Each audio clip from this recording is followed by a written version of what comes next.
Hello, hello. Welcome to Who's Views, and welcome to another in our edition of the Sound of Whosic. Yes, Michael and I are back to talk about Doctor Who the music as part of not just the channel celebrating 60 years of our favourite Time Lord, but we are, of course, celebrating also 40 years of season 20, which is just, yeah, we've got to stop saying that, really, Mike. Yeah, I really wish you'd stop saying that, actually.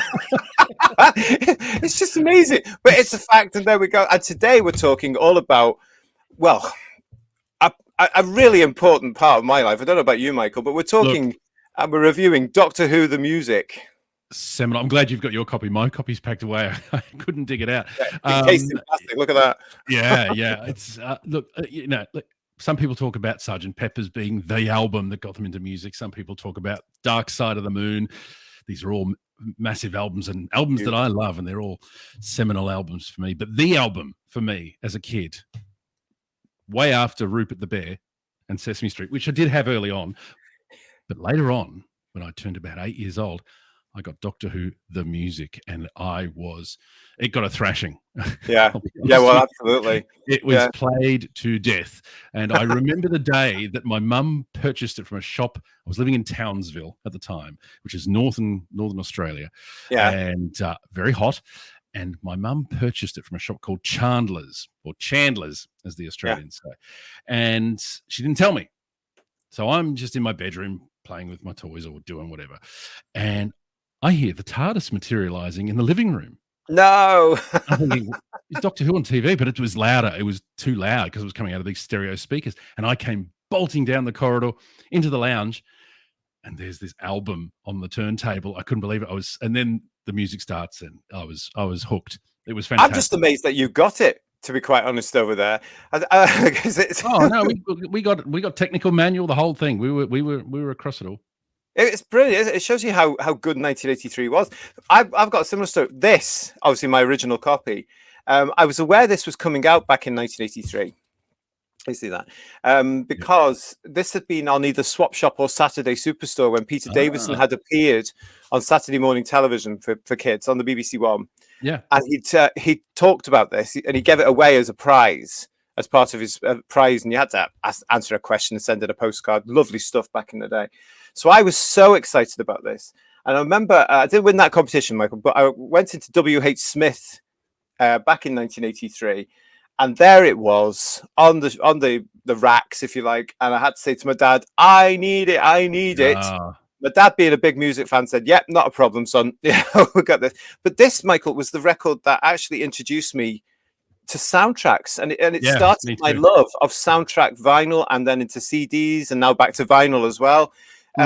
This was the one. So this is so important for me. This beautiful, and this was the first time this had ever been done. You remember? Yeah, and the weird sounds of the BBC Radiophonic Workshop just spoke to me somehow, because at that time, you know, you couldn't. I mean, now we can pick all the tracks in the episodes when we watch them and all that. We can visualize or imagine the dialogue and all this. But at the time, it was just this. I knew it was from this era and this story, but I didn't have anything to anchor the music down to, a scene or dialogue. It was just this ethereal, spooky music, which I will get into the tracks obviously shortly. But it just took me places. It was incredible. I had those big Philips headphones, bigger than these. Those round 70s headphones with the coil, that my dad. They were serious, weren't they? That meant you were listening to music. Yeah, and they disappeared. That bizarrely disappeared, and my dad and I could never find them again. But I wish I still had them, because I've still got the stereo that I had that I used to play this on. So yeah, how fantastic! Yeah. That is wonderful. Well, yeah, I mean, for a whole generation of us, this is a very important record. This is, of course, Doctor Who the music, released by BBC Records in 1983 to celebrate the 20th anniversary of the show. As we've just said there, it was the first time this was ever done, where you had suites of music from the show. It was available on vinyl and cassette back in the day. Yeah. And was absolutely brilliant. This was a must-have. This was so popular. It even charted here. It didn't get very far, but it did chart here in the United Kingdom. It charted. Yeah, I think it got into the top 80. That's fantastic. So there we go. That's not bad at all for the first time it was ever done. But since then, as I say, it's become a little bit of a legend in its own right. So it's just right that here in the Doctor's 60th anniversary year, we celebrate the 40th anniversary of this pivotal piece of vinyl that set us off onto our love of soundtracks to this very day, and also, of course, spawning, in a sense, this very series that we're doing now, The Sound of Whosic, here on Who's Views. Yeah. So I'm going to go through and review this vinyl and this record track by track. So stay with us. Track by track. It's track burned by into my track. brain. There's a lot, isn't there? I mean, there are 10 tracks on two sides of the original one as well. Yeah. So 19, isn't it? 10 on each side, more or less. And the preferred tracks, you'd always have to line them up with the stylus, because obviously the theme tunes got a thrashing, so I'd have to always. It really did. Well, I'd always get the back end of the Earthshock music just to get Peter Howell's music. Well, let's actually start with the aesthetics first, Mark, because the big thing about it, first of all, is the cover as well. Now, I love it. I love that cover. Yeah, I mean, this design. This was actually replicated for the Blackpool Doctor Who exhibition in 1983. It was so popular. It was so good. It was so outstanding. It had all 5 incarnations of the time there, as you can see. And it was just amazing. And I actually really like this. I think this is a beautiful piece of art. I love that piece of art. And it's lovely that all the 5 Doctors are there, even though 2 of them are only represented on the record, or 3 of them, I should say. But yeah, it's a beautiful piece of artwork by a gentleman by the name of Ian McCaig. I hope I'm pronouncing that properly. Who also, incidentally, I found out recently, and I had no idea, he did the concept art for Darth Maul in The Phantom Menace. So how's that for a tangent? I think that's incredible. Isn't it? And you can see the similarities in the style there when you look. You can, but it's so nice to know that he went on to continue his artwork and continue to work in pivotal, franchises and cultural influences. Because Darth Maul, of course, has become massive in his own right, even today. But look at that! Isn't that? I mean, let's do that. You can see the evolution of an artist. Oh, that sounds like a show. The evolution of an artist. It's a nice piece. I mean, I looked him up. He's done a lot of fantasy work and all sorts of artwork for different genres and so on. But yeah, really nice, really talented artist. And it's a shame we didn't see more of him in Doctor Who. I must admit, because I don't recall him turning up much, No, and if anybody knows, because I only know him for this, and it's because on the back of the sleeve, which I can show you actually, on the back of the sleeve, on the top, on the bottom left there, it actually says illustration by Ian McCaig, art direction by Mario Moscardini. And they both so I only know him for this. Yeah. I wasn't aware of anything else Doctor Who related that he did, which is a shame because his style is beautiful. It's absolutely stunning. Absolutely, really as nice. we see through that as well. And oh gosh, it'd be nice to see him doing. If anybody knows of any other Doctor Who stuff that he's done, please let us know, because we are really interested. But if he hasn't, and if you see this by any chance, Ian, come on the show and talk to us, because we'd love to know about this, the origins of this. This would be fantastic. The other bit of artistic direction on that album I love is that the neon tube logo. If you've got the album cover up there handy, how it extends beyond the logo, the neon tube. I love that. And it's so unique that, the neon logo doesn't appear like that, I don't think, anywhere else. No, I don't think so. And of course, on the back, we get the timeless diamond logo, which we all adore. Well, yeah, I mean that was a nice little touch there, because as you can see, you've got the 2 logos going on there, and it is a nice little touch, isn't it? It just looks really, really good. I love it. I stared at that album. I'm not exaggerating. I just endlessly looked at this album cover while I listened to this music. I really did. I don't think you were alone. Pathetic, isn't it? We all did this as well. It was just absolutely. It just worked. It for a 20th anniversary special, as it were, for that year. It worked, didn't it? Bringing the formats together, and a lovely piece there as well about introducing the radiophonic workshop. Which, again, for some of us, although we knew about it, this blurb that they put on here about the workshop's 20-year history with Doctor Who was really quite important and quite influential. Yeah. Well, this was my first introduction to the radiophonic workshop, really, in terms of I'd heard it in the television series, but this is the first time I really understood it and how it fit. As I say, I was 8. And it was a real eye opener, and it just just devoured everything BBC Radiophonic Workshop from then on. Yeah, exactly. Yeah. Well, let's get into looking at the tracks. So side one, track one, starts, of course, with the legendary best television TV theme in the world ever, Doctor Who. Absolutely. And what surprises me about this one is up until that point, with a couple of other issues of the soundtrack I had, including on on other vinyls. I'm trying to say I think it was called BBC Space Themes. Oh yeah, I think it had the Liberator and stuff on it. yeah. The Doctor Who theme tune up until that point had the TARDIS annoyingly stuck in the middle of the theme tune where it shouldn't have been. So I was delighted on this that the TARDIS is actually preempting the theme tune. So you've got that legendary sound of the TARDIS arriving, but it's before the signature tune. I'm going to break your heart here, JT. Yeah, it's in the middle of this as well. Is it? Yeah, I can't remember. It's so long ago. You're right. Uniquely, so this is the stereo mix that they did in 1972, I think, and so unlike the television series, it's not mono, it's stereo, and it is. And they made a big point of that, didn't they? Pointed out up here, it's stereo. yeah. But this version of the theme being in stereo, but it does have the dematerialization sound in the middle.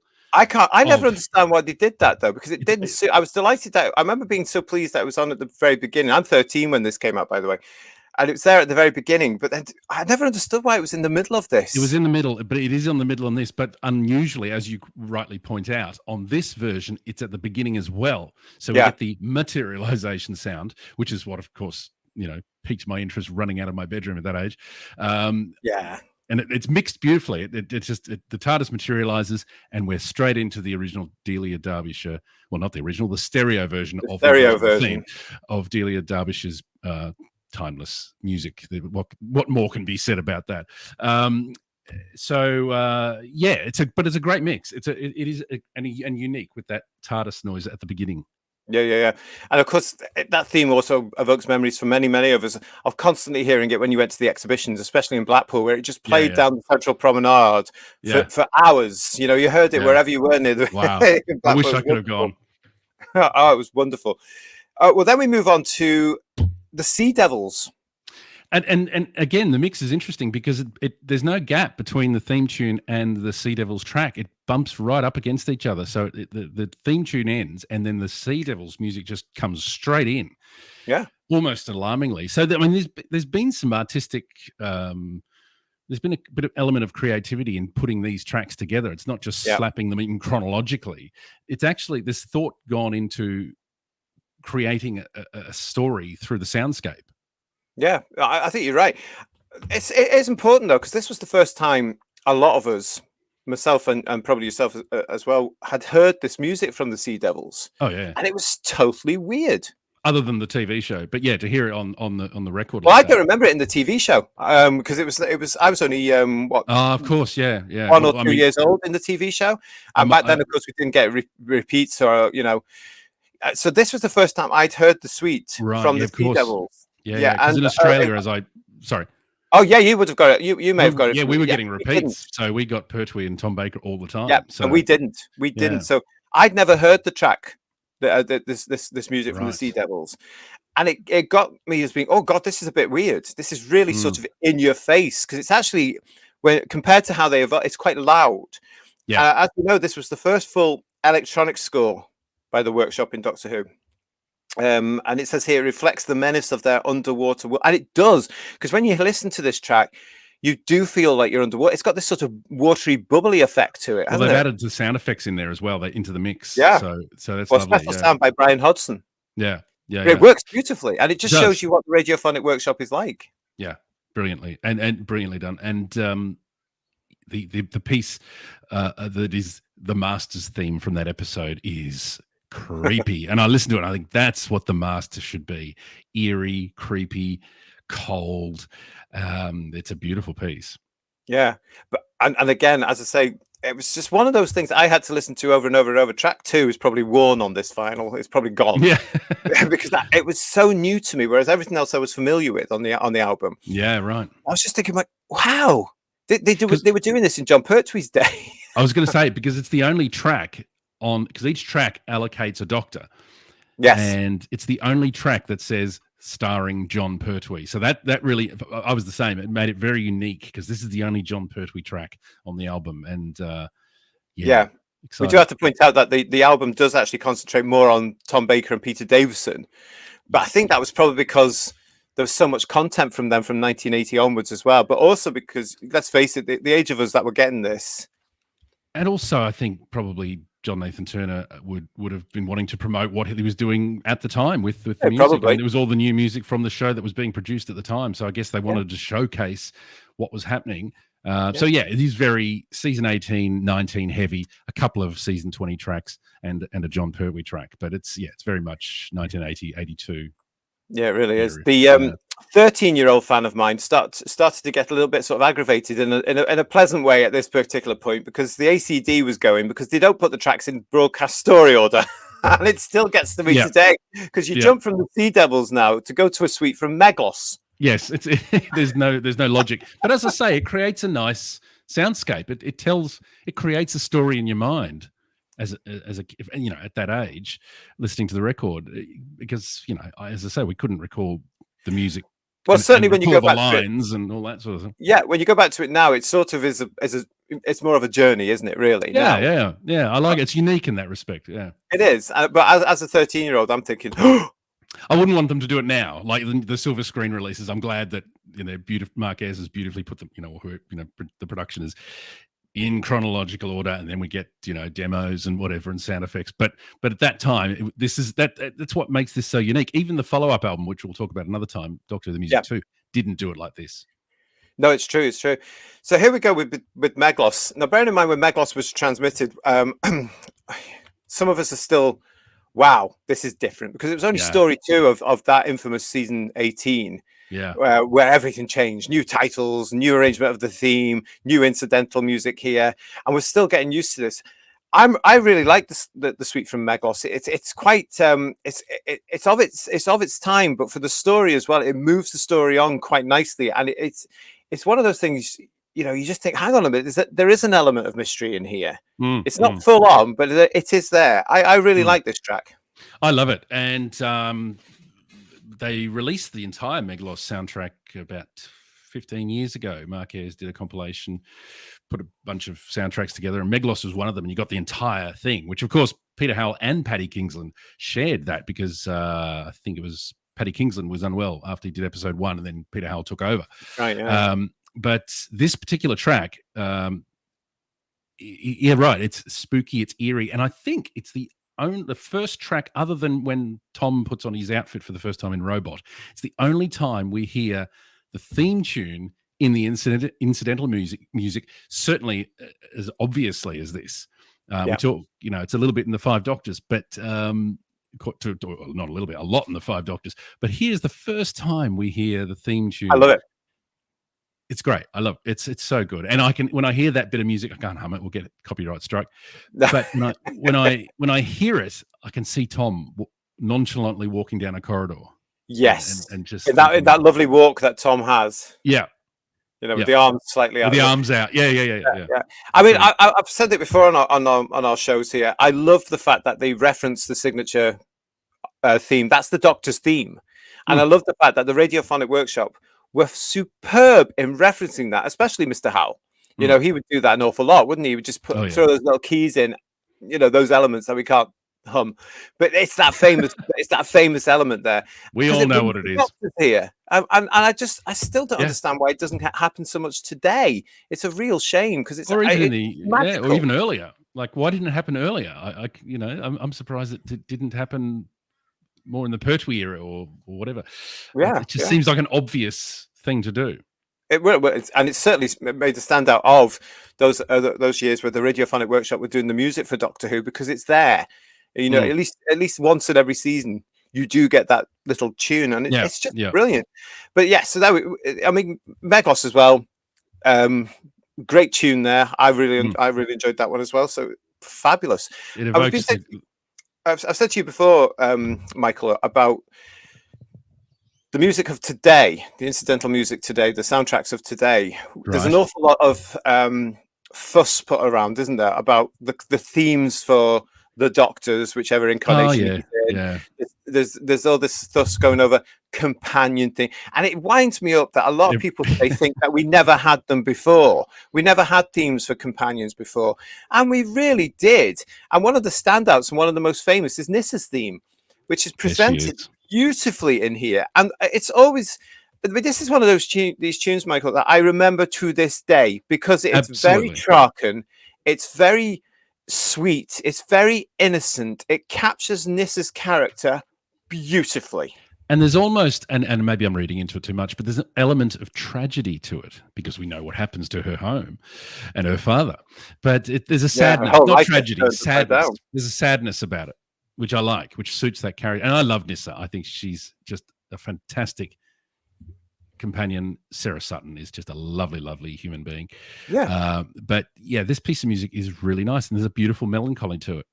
Yeah, and I don't understand why when they do all these companion suites that we've talked about on Sound of Whosic before, they missed out the 80s ones. I mean, Nissa's theme is just one. You've got Tegan's theme. You've got a theme for Adric. They are there. They are there. And it's a case of just being able. They would be performed beautifully now. But when it comes to Nissa's theme, it does dovetail quite beautifully from that whole world and setup of Traken. And that's the great thing about the Traken episodes, isn't it? It is a world. Yeah, and it shows the BBC at its best, Traken, as well, because it looks wonderful. You do feel like you're on another planet. You do get that whole feeling of universal harmony now threatened by this thing that comes in to destroy it purposely, so evil.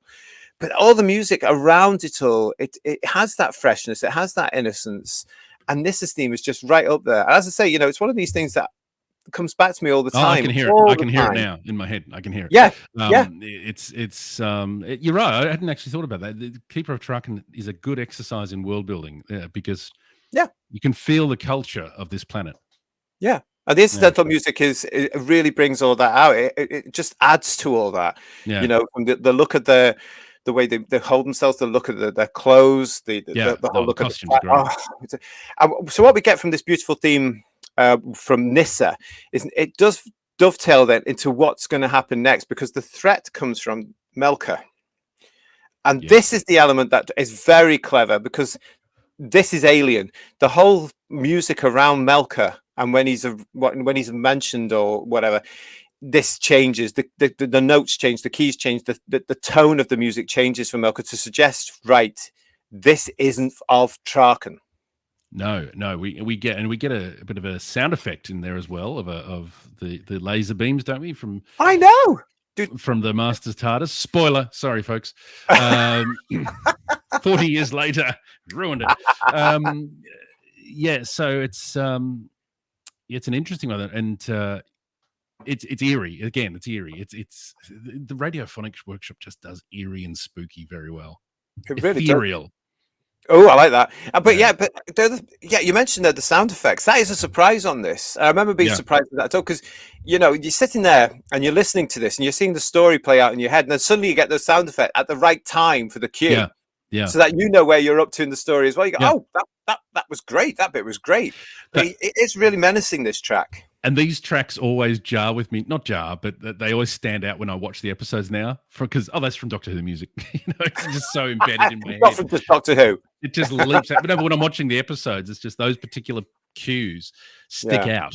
And obviously, these are medleys. A lot of these, the separate cues in isolation are used in the episode, and they've been edited together to give us medleys of the particular episodes, more so than others in some tracks. Some more so than others, I should say. But I love the threat of Melka. It's a good track. Yeah, it really is, and it does show how what threat he is, actually, because it's just so heavy as well, isn't it, on that one? Yeah. From that, we go out of sequence again from the transmission sequence. I think we're still on track, and wasn't it? There was one, I think, far be it for me to interject, but was there someone's wedding going on there, JT? There was, there was the. Oh yes, we didn't talk about that. Then we got that. Yeah, this one here. It's the wedding. There we are. Of Cassia's wedding. It's called. I must admit, this is the one I skipped over a lot. Yeah. This is all under the threat of Melka, and this is Cassia's wedding. So, as part of Nissa's theme, you've got Cassia's wedding, and then you've got the threat of Melka. All comes up with again, this one is very Traken as well. This particular track, it's very sweet. It's very innocent in a sense. I love it now. As a kid, I mean, I didn't dislike it, but as a kid, I didn't listen to it as much. But now, yeah, absolutely, I can. Yeah, it's, as you say, world building. It's part of the Traken culture. Great track. Yeah, it really is, and it's just, it gives you they're having a party, but it might be a little bit more advanced, if you like, and a bit more civilized than a party on Earth. Yeah. Because they're also very responsible, aren't they, in the show? Yes, and proper. Yeah, but it's another classic piece there. And again, as I say, that's part of that whole Traken universe. You couldn't get away with that music anywhere else, really. It suits it wouldn't work. Story. Yeah. So going on to exploring the lab from Four to Doomsday. Yes. Wow. I mean, Four to Doomsday, that opening score, I just think is stunning. And I remember being so impressed with it back in 1982 as well, when, you know, the signature tune fades and you've suddenly got this huge element of music, which sets the scene for this massive ship in space on its way to Earth. And it's just represented beautifully on here. It's just epic. I'm going to use the word epic. It's massive. It is great. And it's, again, the sound effects are quite prominent. The laboratory sound effects ticking away in the background once the music gets going. There's a little bit of a sort of interlude when it just focuses on the sound effects. And you're in the lab. And then you are in the lab. Yeah. And it's called Exploring the Lab. So you go from the introduction of this massive spaceship to set the scene to the lab. And again, just captures the feeling I had while watching this back in 1982 of just wonder. Here's our new doctor. Yes. And this is his first real... I mean, we know this is Peter's first story. This is what he's filmed. But this scene where he's just walking around the lab, exploring the lab on his own, gives him the chance there to do what he thinks the doctor should be doing. He's like, oh, and you know, he's all these little bits go, oh, like, you know, like he remembers the doctor could, and I just think it's beautiful. But the music is just so, it's with him on it. It is, and for his first recorded story, he's nailed the character. You know, he's got it, and the music, as you say, it's there with him along the way. You feel confident. This guy is the doctor that we've known for 7 years as all teeth and curls. Is now this young bloke from is now a vet, as Tom Baker would say. He's now a vet, and I turned into a vet. But it is, and I mean, the music itself, the suite is done beautifully as well, isn't it? It just when you listen to it now, you can actually picture the lab. You can picture absolutely the mystery that they're trying to set. What's on the screen now is in my head when I hear that music. Yeah, these elements here, the costumes, everything. Yeah, the helmets, the background, the studio walls. Yeah, the lighting, everything. I can see it. Yeah. And then you've got the orbs. You've got that lovely thing with the orbs. I mean, as though it's ascending. Yes. It's quite weird, actually. You know, bit like the interrogation. Bit like the interrogation droid from Star Wars. Yeah, but the music that it has its own theme. Yeah, doesn't it? Because it's sort of it's sort of that floaty stuff going on, really, and it's quite you know, we're being watched. It's very Big Brother. Yes, it's very 2023. JT, when you're having these discussions, do you feel like people are watching you at the moment? Like, I get this feeling So yeah, I mean, it's really weird. We should have the orb is there. I remember it actually being in Blackpool. Oh, really? What was it? What was the exhibition? Well, it was stuck in the corner of the console room. Probably the security camera, was it? Yeah, no, it was just a prop, and it was in the corner of the console room. And I remember it was my mum actually said, "What's that?" I was like, "It's the orb. It's the orb from Four to Doomsday." Someone's ball gotten stuck up there. What's happened? I've got a picture of it somewhere. It just looks like a black balloon. You should do that. You should share some of your photographs. I reckon they'd be fantastic. Oh no chance. Okay. You're not seeing my 13-year-old self. Not a chance.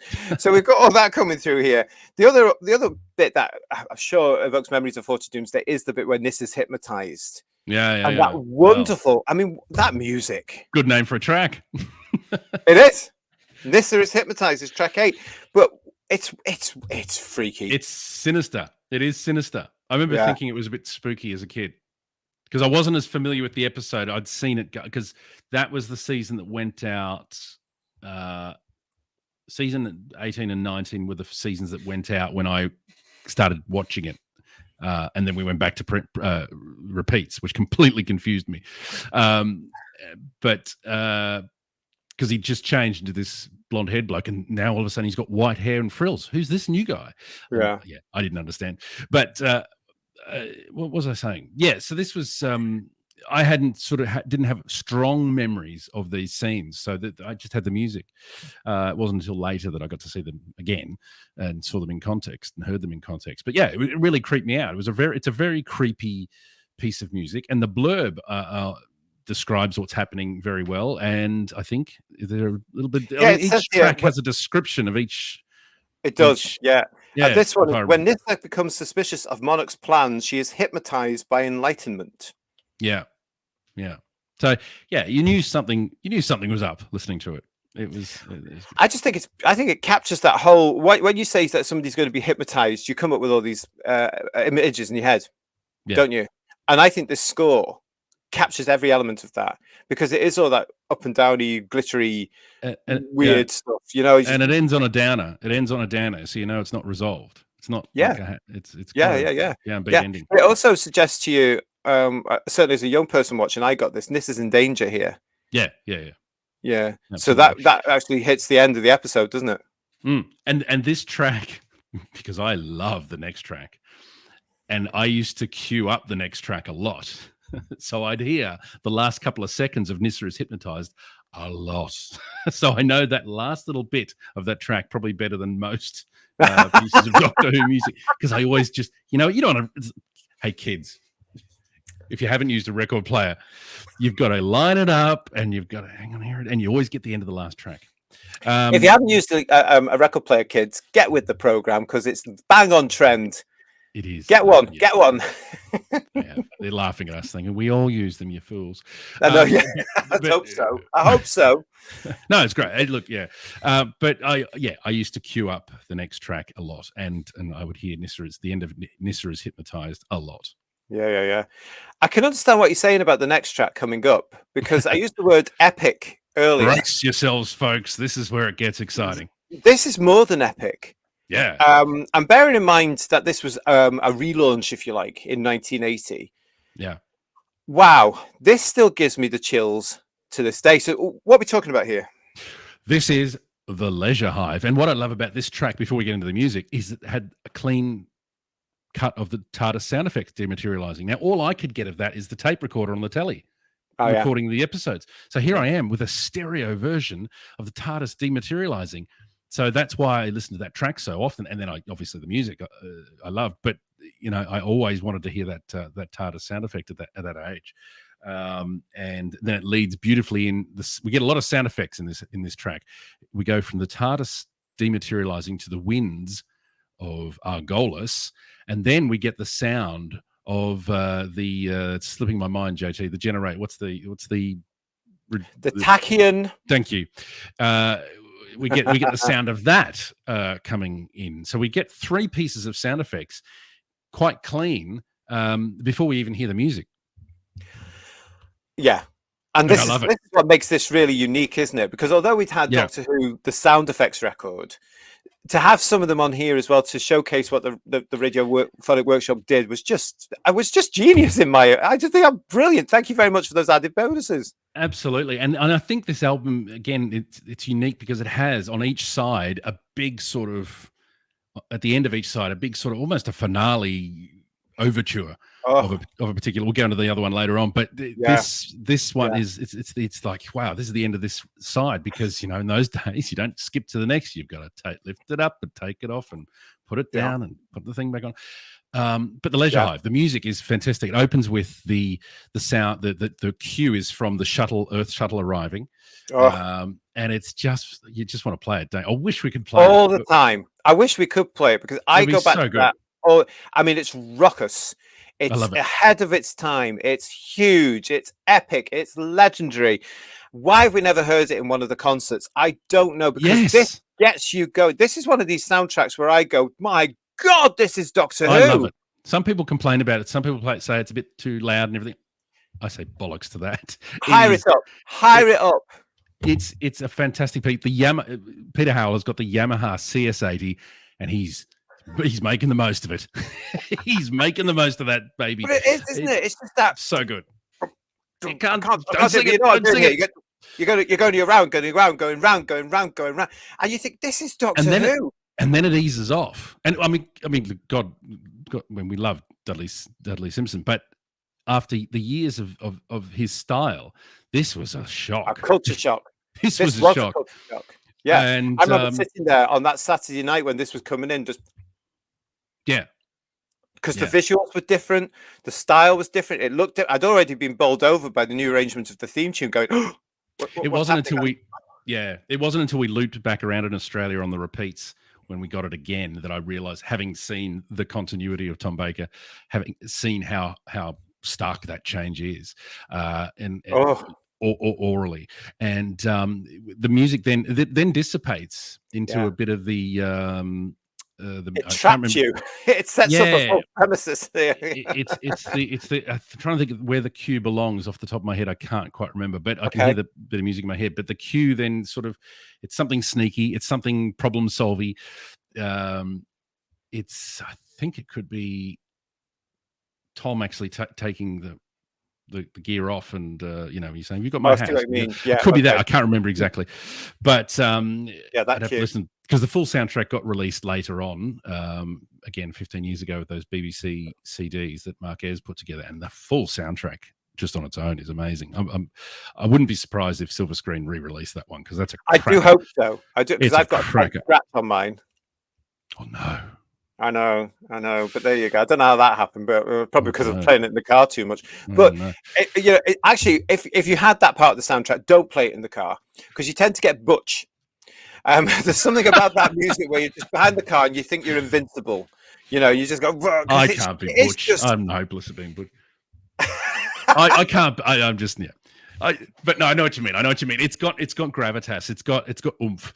It's so powerful, Michael. And then it moves on into the stuff with Pangol coming out of the tachyon generator, and the marching, this relentless marching music is just, it's fantastic. Yeah, I mean, it does continue what it's set up with the arrival of the shuttle, and that whole sort of, again, it's setting up drama. It's setting up the fact you're not on Brighton Beach anymore. It's not setting it up. It is drama. It is dramatic. Well, it is. Yeah. I mean, it's really there to be able to say, right, look, bang, you've left Brighton Beach, where it's all quite sort of seasidey and quite British, and you've got that lovely element in that bit there of the very famous "I do like to be beside the seaside." So you've got all that there, and then suddenly you're in this alien, and it was a huge impact back in 1980 watching these episodes. Fresh, because the music added to that. The music said, this is Doctor Who, but this is a new version of Doctor Who. And I don't think that sort of soft relaunch, if you like, has been as successful elsewhere in the show's history as it was really here. Season 18 it was brand new, it was fresh, this is new Doctor Who, but it still felt like Doctor Who. It didn't feel like something else. It didn't go too far. It didn't alienate you and think, oh, this is not really. Because the music brings you in, actually, doesn't it? The music is very Doctor Who, even though it's a new style. This is so much better, folks, isn't it, than listening to the music? You can just listen to us describe it. Put your headphones on and listen. And now the track does this. But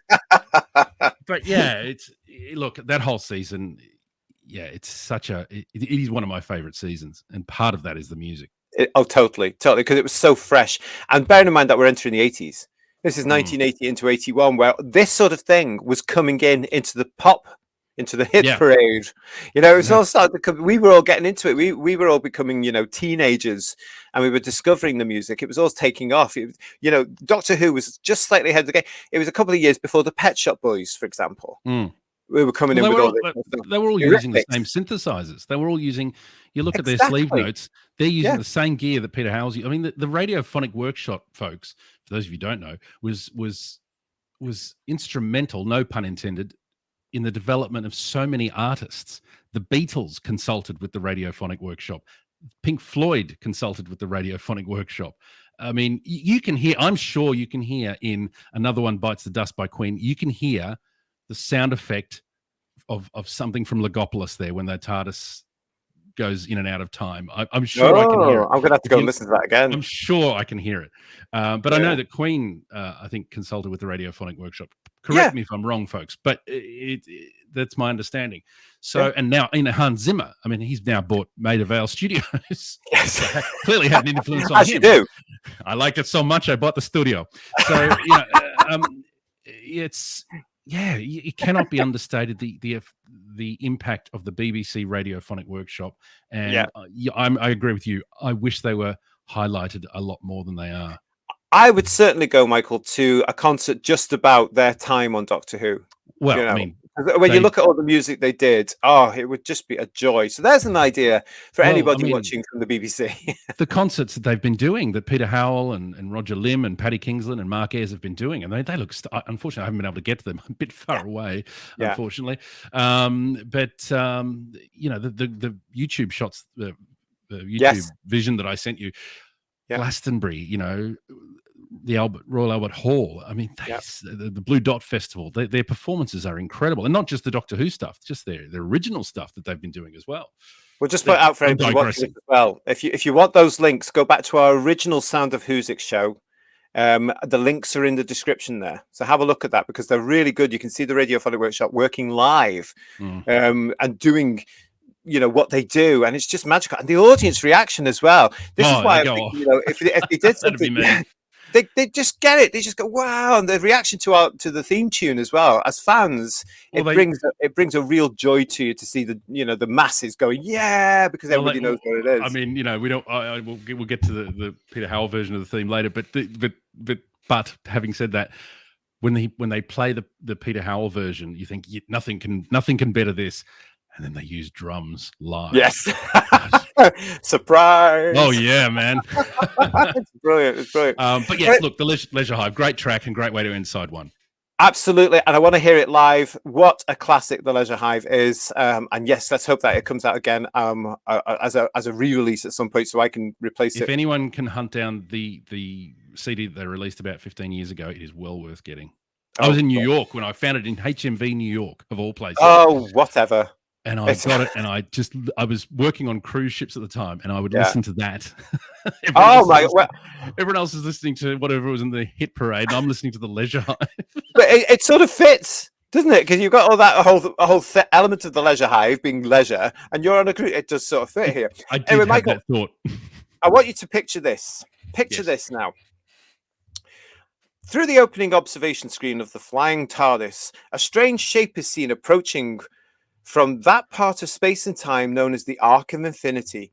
A force field created by Omega takes over the TARDIS. I mean, this was 1983, of course, the start of the season 20 for Doctor Who, of the 20th anniversary celebrations.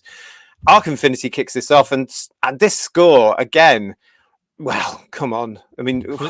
Clearly, looking at the track listing, this was the only music that had been laid down when this record was released at the time in '83, because that's the only story from that season. I think, yes, it is, that is on the LP. It's great. Again, we get sound effects. We get the TARDIS interior. We get the TARDIS viewer screen sound effect before we get... It's lovely, isn't it?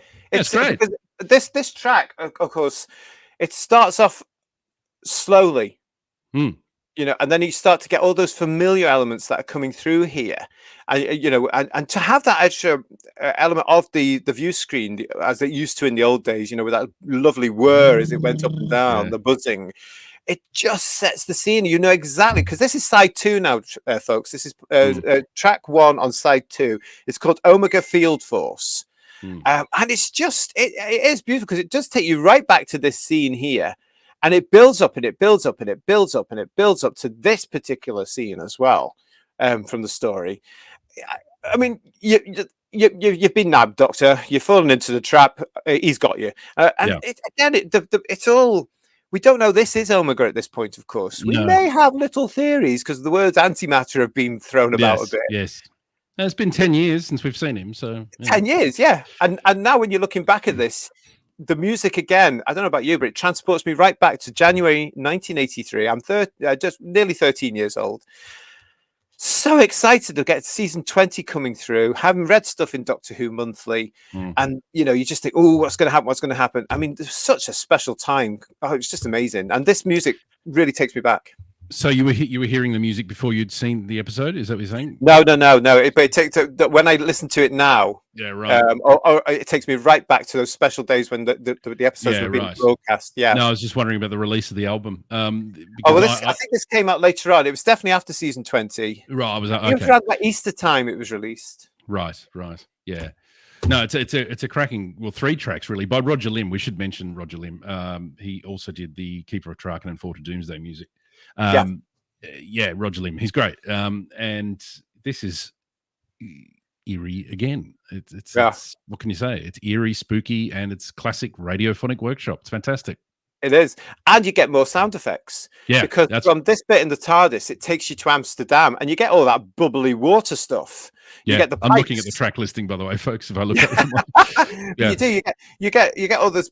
And you just, it just takes you back to that very sort of damp looking cellar where Colin is, Yeah. Colin with that terrible accent. What's that about? I'm being racist. But there you go. You can't be racist about yourself, can you? Well, I don't know. Probably you probably can actually these days. Yeah. But what this does as well is that whole thing here. It's called the Ergon threat. There he is. There he is. And what the music really had to help this, didn't it? Yeah. Look, bless them. Look, it's unique, and the music really enhanced that costume. It's very of its day. Let's put it that way. Yes. It also does sort of look a bit like that version of Omega. It's got the same sort of colors and stuff. Yeah. Look, I mean, you can see what they're going for. Absolutely. A sort of I'm trying to think of a savory term to describe it, but not very pleasant. No, it's not. I mean, I remember when it came on. Frankensteinish. Yeah, but the music was. I think the music sort of for me as a 13-year-old, all disbelief was held because the music was there, because it was, again, it builds up, it builds up, it builds up, it builds up. Yeah. And it is all that. There's that mystery of the cellar. There's that all those little cue up and down cues there as you suddenly go, hang on a minute, the boys are not safe here. They think they are, but they're not safe. You've got all that water gushing around them, which is also playing part of this. I mean, Amsterdam, it's all below sea level, so it's just constantly But it all works so well for this particular suite. And then from that point, then we go back to Gallifrey, where of course the 5th Doctor is at that point. And the track listings, it says here, subsequently on Gallifrey, the Matrix has also fallen under Omega's control. Nyssa pleads for the Doctor's life, but he is terminated and disappears into the Matrix itself. It's quite a melancholy track, isn't it? It's quite a sad track. Yeah. And of course, it comes as a cliffhanger. Yeah.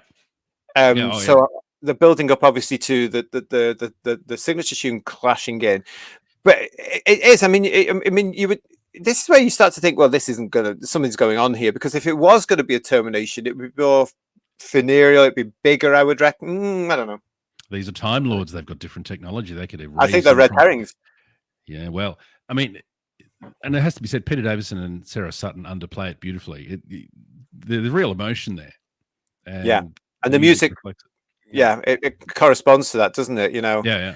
It is quite nice there. So you've got all this sort of stuff, and then you go into all the twinkly twinkly bit, because the Matrix has its own sound effects, its own score of itself, which is never actually repeated, which is a great shame. Yeah, it's great. Some of those sound effects, honestly, of the Radiophonic Workshop are just extraordinary.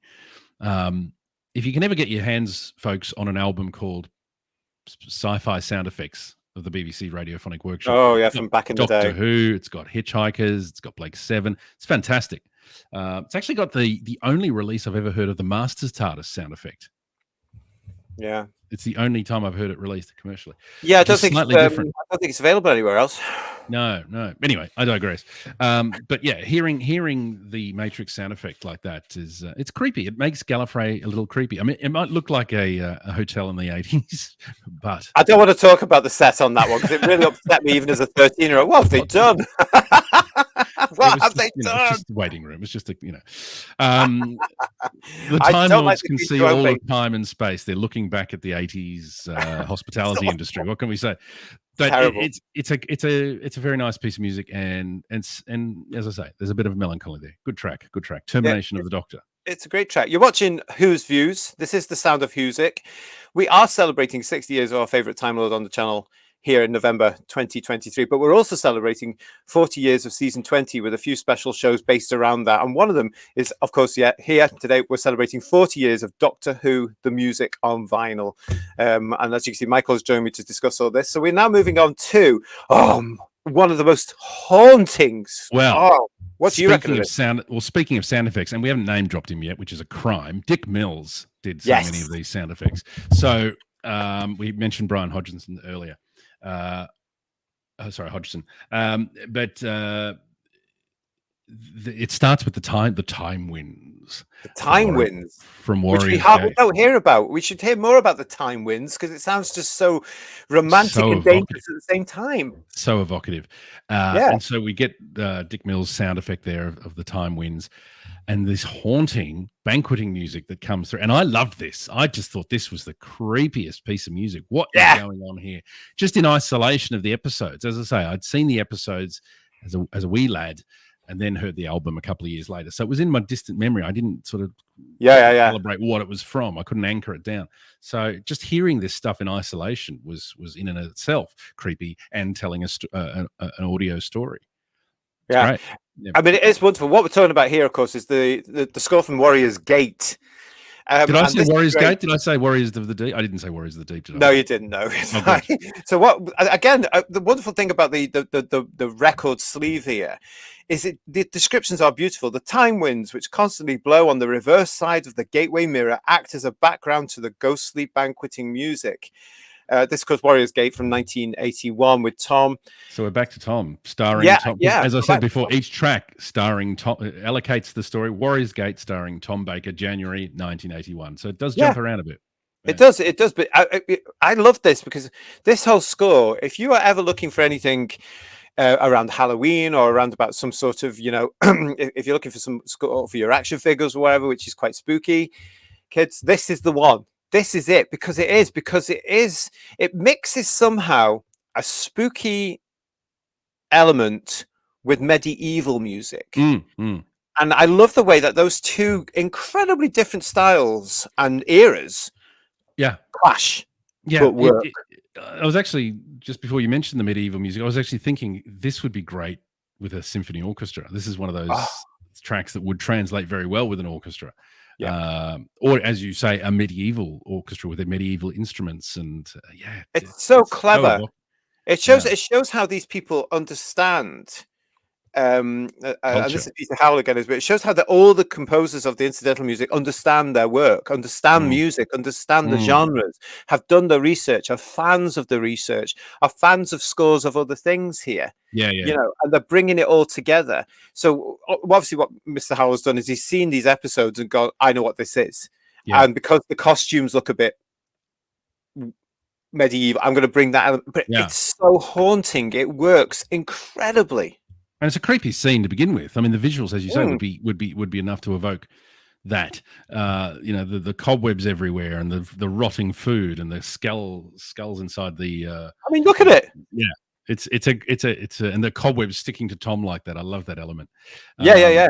Because it's been around for. I mean, that must have been a nightmare to dress that set. Could you imagine? Yeah. It's a great scene, and this music in context sounds amazing, but equally so just on its own in isolation, it sounds amazing.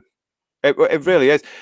And from there, we move forward again in the show's history, and it's a seamless. I mean, it's incredible. It's mixed well. It's mixed mixed. I mean, this must have been my introduction, in a sense, because I don't remember anything else. But this must be my introduction into how continual tracks can be, and Yeah.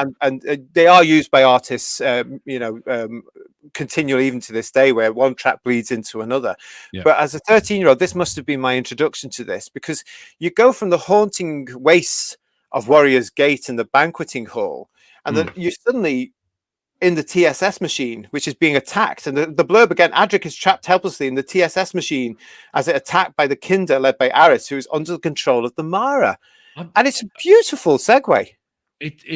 I know it's Peter Howell doing the music and Dick Mills doing the sound, because I just looked at the notes. That's why. No, but I did know that anyway. And but it's hard to tell with this one. It's like, is it sound effects? Is it music? What is it? Yeah. It's a funny one. What is that? It's a weird one. Yeah. Yeah, you're right. I get you exactly on that. The music and the sound effects are so symbiotic. It's hard to actually tell them apart. That's beautiful though, isn't it? Yeah, it's great. It's great. And it adds to the atmosphere of that particular story, which we know is, a lot has been said about that story. Again, Michael, it shows how Doctor Who was adapting, because the point you're making there is actually fantastic, because previously you would know the score and you would know a sound effect. And in fact, they brought out, as we mentioned earlier, a whole sound effects album in the late 70s. They brought that out. Now, because it's Radiophonic Workshop doing and working together more closely, you can't tell that little difference. Yeah. So what is this? I mean, I think you've nailed something there, because it's what Dick Mills is doing has a certain rhythm to it, and Peter Howell has joined in on that rhythm with the music, and I can't sing it, but it's fast. It builds, escalates. It does. This, I mean, the restrictions of what they had to work with at the time, it's not a very threatening scene when actually it should be, but the music evokes the fact that this thing is really attacked. It's coming under attack. That this is a dangerous thing that could happen. They could destroy the machine at any time. It doesn't necessarily come off in the episodes that one false move and this thing will blow up. And they're very lucky to miss a connecting cable or whatever. But the music provides that drama. Yeah, absolutely. Apologies for my squeaky chair too, by the way. Speaking of sound effects. Special sound by Dick Mills. He'd make something of that. He'd radiophonic up. Stop moving my chair, Dick. It's a weird, but in a good way. It's an odd one. It is an odd one, but to have it on this album as well, it came from out of the blue, really, didn't it? But again, you're listening to it at this point, having come from the wastes of Warrior's Gate, and then suddenly you're transported to the planet of the Kinder. You go with it, especially on first listen. You think, I know where I am now, and yes, I remember this scene. And it's telling a story with sound. That's what I love about it. It's the soundscape. And that's what we love. That's what we love, and that's what the Sound of Whosic is all about on this one. We do have, following this one, we've got this very strange excerpt, which snake dance. Yeah, it comes out of nowhere. This particular one as well, doesn't it? I mean, this is just it's something you wouldn't expect to have, but it's the Janissary band from Menusa. It's another in this excerpt from the sequel to Kinder, the Janissary ceremonial band passes by. So this is a rare occasion we get on the album. We had it also with Cassia's wedding music, where we get a bit of source music. We get that diegetic music, the music that's part of the fiction, that the characters can hear this music. So it's interesting. It's an odd one. And, it is an odd one until I saw Snake Dance again. I didn't quite understand its context, but I didn't have to. It was still intriguing. Yeah, on its own. It is an odd one to put in. It's something I wasn't really expecting. I mean, it's nice to have it. Don't get me wrong; it's lovely to have it, and it's actually quite brief, but it evokes that sense. When they're going through the streets, they're having this sort of party, aren't they? It's this whole ceremony that's going on in Menusa. We know the story there. If you don't know the story, go and look at Snake Dance. Scare the life out of you. But it's part of the whole soundtrack from that story that is actually jovial in a sense, because it is supposed to be a Mardi Gras type event, whereas the rest of it is quite subtle and considered. This is the Janissary band one here is basically the only point here where you can actually sort of think, oh, this is fun. Yeah, and look, even though it's source music, Peter Howell still has to compose it. So it's a piece of music that is different and it's unique. And why not put it on the album? Showcase your talent. Yeah. Well, exactly. Yeah. But it's sort of, I do remember the episodes on broadcast, Mm. and that track when it came onto the record, it's track 6 on side 2. Again, it just was like it was so familiar because it's Yeah, one of the. right. I can hear it now in my head. It's interesting. We were listening to it. We were coming from different directions. I wasn't as familiar with the scenes when I was hearing these Yes. because I'd seen the episodes, but that was it. I'd gone out of my head the music. Yeah. Whereas you were more familiar with it, and being a little bit older too, you would have probably recalled it a Retained bit it. better. Yeah. Yeah, Yeah. Yeah. but Yeah. so it's interesting getting the different perspectives because for me, watching the episodes, oh, that's Doctor Who the music, whereas for you, it's Doctor Who the music. Oh, that's from this episode. It's from Snake Psychologically, Dance. Yeah. yeah, Yeah. From 1983. yeah, Story 2. It's actually interesting, but it also tells.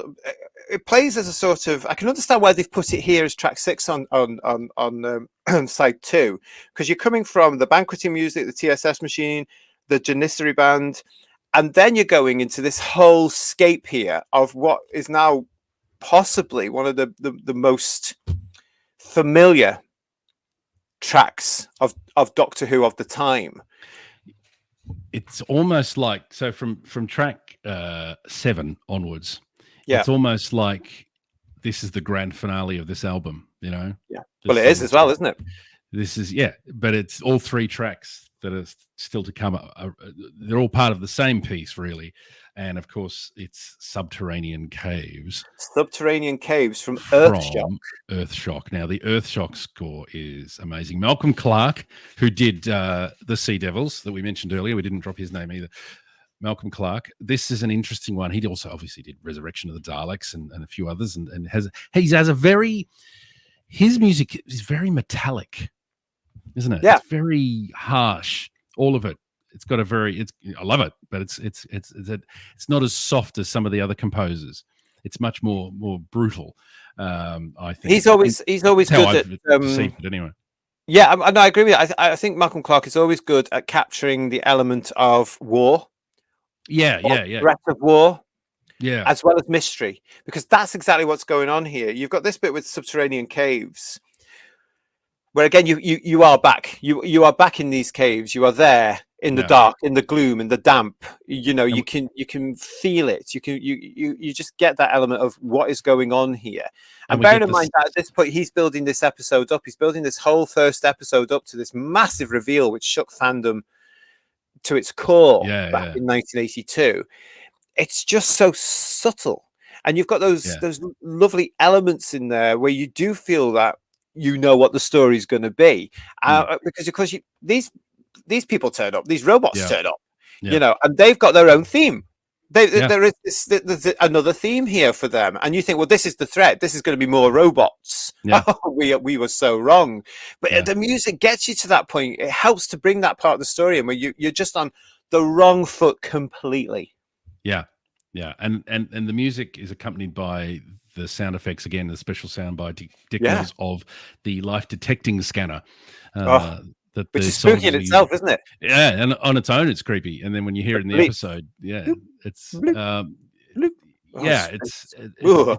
it's really there's no other notes about subterranean caves or the next track because it's all concluded in the third track from this story. But I do like the fact that actually this all bleeds into one. it's Again, kind of the one it's track, isn't sweet. it? It could Yeah, easily yeah, be the yeah. one track. So you're going Yeah. from subterranean caves, and then they put in the Requiem, which, if you don't It's only know, short. It's only very short. it is, but it actually it's so beautiful because it says here a requiem for a trooper mortally wounded by an android's laser.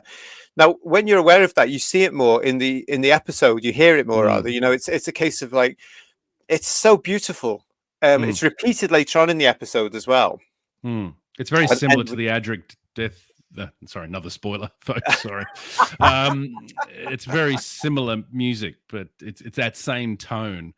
Um, it just yeah, works so well together. I mean, the way that they look at these things and they say, right, well, that was from that scene, and that was that scene, and then they blend it into a suite. It just works. mm. So from Requiem, we then go up, of course. Here we go, folks. Yeah, this is the big one. This is the one that certain ages and certainly fans of Doctor Who, 63 to 89 will all know. This is so impactful. It's huge. It's another massive score because we're going off to the freighter. And on the freighter, of course, what the music does beautifully, it Very grand. creates mystery. Yeah. Yeah, yeah, but it's all that. Oh, I want to say it's all that sort of oh, I can't see. You know, you can't. But you know what I mean. It's all Wouldn't this it be great twinkly to bit. say, let's play a clip? Wouldn't it be Yeah, great? yeah, yeah. But Come on, it's all YouTube. that. Uh, the plodding, that gentle Yeah. plodding of it being in the dark. Yeah. Yeah, But it yeah, opens with yeah, a bit of a glorious sort of reveal of the freighter. And then yeah. it goes into that creepy plodding and it goes all over the place. It's Well, so sneaky. so you at the point, you know, as a Yeah. kid, you're watching this and you're, what's going on here? And what's going on here? And why are we up there? And why are we It's down here? And it's the musical version of seeing things in the shadows, isn't it? oh yeah, totally. And it brings out that element of suspense, mystery, Yeah. horror. A fear of the dark is played on to an extent here, and the Yeah. musical score helps that because it's so brilliantly lit for once. You know, you just Yeah. don't know what's going to be there, and And then as soon as the music starts to build up, oh, with this metallic, almost metallic sheets in the background rattling, and it gets bigger and louder until it becomes a sort of march, which then becomes the famous yeah. name of the track. Before we get that as well, you get that whole sort of, I don't know. It's sort of very. It's this scene. Let's put the scene up. The music that takes this bit, this bubbly sort of music. Oh yeah, yeah, That you know, which is unveiling yeah, all these Cybermen coming out of their plastic. yeah, You know?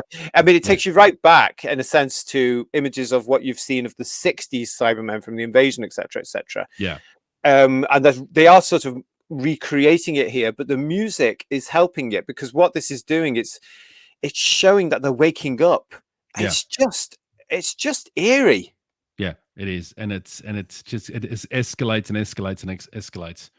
Yeah, it really To a does. sort of, dare I say, march. The March of the Cybermen, of course, is huge, isn't it? This was That's the name of the track, folks. March of the Cybermen. the March of the Cybermen, and this was something that would become iconic because again, it's used when Malcolm Clark returns to the show for Attack of the Cybermen. He reuses his score. I love that they did it again. I love that. I mean, why wouldn't he? I mean, it just provides the continuity. It provides the area. It also takes you right back to Earthshot because this was the one, of course, we all know, brought the Cybermen back with literally a bang, and really showed the strength of the Cybermen. And March of the Cybermen really plays on that. This becomes instantly the new cyber theme. This piece of music for the Cybermen is I would argue just as iconic as Adventure in Space, Space Adventure, whatever the piece of music from Tomb of the Cybermen and 10th Planet is. Yeah. It's just as iconic as far as I'm concerned. It's oh, so totally. good. Well, certainly for a certain generation, for our generations, it is the pivotal piece of Cybermen music. And even though you go back and you hear all the other ones and you appreciate the genius, nothing can beat this for us. This is ours, you know. It's just amazing. It would have been nice to have some callbacks in the new series of this theme because it's so good. It is so good. It really is good. It starts so slow, so eerily. Then you get another element coming into it that as the threat emerges, then it builds and then it builds and then it builds and then pow, it's got you. And all you can do is go. And then it breathes for a minute and then bang, it's into it even more aggressively with this thudding, relentless march. I mean, that's what it does. What it says on the tin, folks. It does, doesn't it? And then you can play it out. You can play it out in your head because there's this element, and the musical score. You know what's going on in this bit because the music takes a little bit of a break. Oh, hang on, I got to do. You know, the music takes a little bit of a break, and you just know. Army awaits, Doctor. Yeah, and this is one of my favorite scenes where the cyber leader turns to the Doctor and says, "We meet again." Yeah. And I love that the musical reference is in there because you go, this is where you'd say those lines. Yes. Yeah. Yes. I love that. It's so, that's how powerful this score was on a whole generation watching it with these silver giants were back in force, really. And there did seem to be thousands of them. Let's face it. I mean, I know there wasn't, but there did seem those costumes, those cyber costumes, they're my Cybermen. I'm sorry, folks. Sorry to anyone younger than me. Sorry to anyone older than me. But I don't think you can beat these. They are. I was obsessed with Andrew Skilleter's painting of the three Cybermen on that poster. I was obsessed with it. In fact, my TARDIS Inside Out book You can still see. Oh, it's embarrassing. I can still see the trace lines from that. I've tried to draw it. I was obsessed with the Cybermen and the picture of Richard Gregory in the 20th anniversary magazine Yeah. holding the helmet. I just love them. And of course, when Character Options brought them out, it was like, if this had been around when I was 10, I would have lost it. Could you imagine if they'd released Shocks? So I had to get like couple of them at least. Yeah, I got a couple. 3 of them. I mean, I mean, they were so good, those. But I mean, even when I was buying those action figures from the shop, what was in my head? Oh, that music. Totally. Absolutely, that music. Yeah, Totally. absolutely. And as I'm going to the cash desk, I've got the cyber leader with the two of them flanking him. They love them. Absolutely love those Cybermen. I'll have those Cybermen for the rest of my life. I love them. But as you say as well, the score here that Malcolm provides responds beautifully to these creatures because it is metallic, and it's a sort of it's as though he's banging on a pipe or something. That's what I mean. It's like a metallic sheeting, and he does a similar thing with the Daleks in the following year. Yes, he does. Yes, but not the theme is not the same, but it's equally evocative. And again, that is the best Dalek theme. I'm digressing, but that is the best Dalek piece of music I think that they've done. I think, looking at this and chatting to you about this, and hopefully people who are watching this are understanding our passion for this. It's such a special time for the soundtracks and the SFX that accompany those soundtracks. The fact that they are blending together, the fact that they are corresponding and complementing each other. We were very, very lucky, because it's so unique. And I don't want to necessarily be down on what's happened in 21st Century Who. No.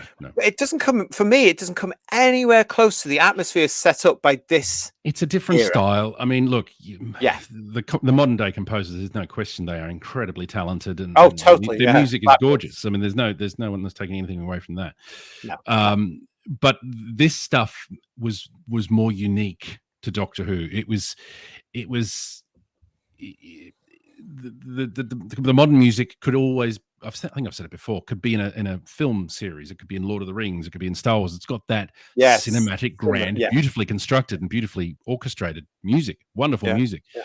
But there was something unique about this weird synthesized music that didn't fit into any other show. And some people make fun of it a bit, but like a lot of people say, "Oh, you wouldn't want the synthesized music in modern Who because it wouldn't work and all that." Have you heard Daft Punk's soundtrack to Tron? We love Daft Punk. I defy you to listen to their soundtrack for Tron and not imagine that in a Doctor Who episode. It just this synthesized, I shouldn't say synthesized, electronic music. Electronic, was what made Doctor Who, the sound of Doctor Who, so unique, I think, personally. And certainly subjective view. It was of the day as well, but actually electronic music, even though it was in its infancy at that point, it's still around today. It's huge today. It's got massive following today.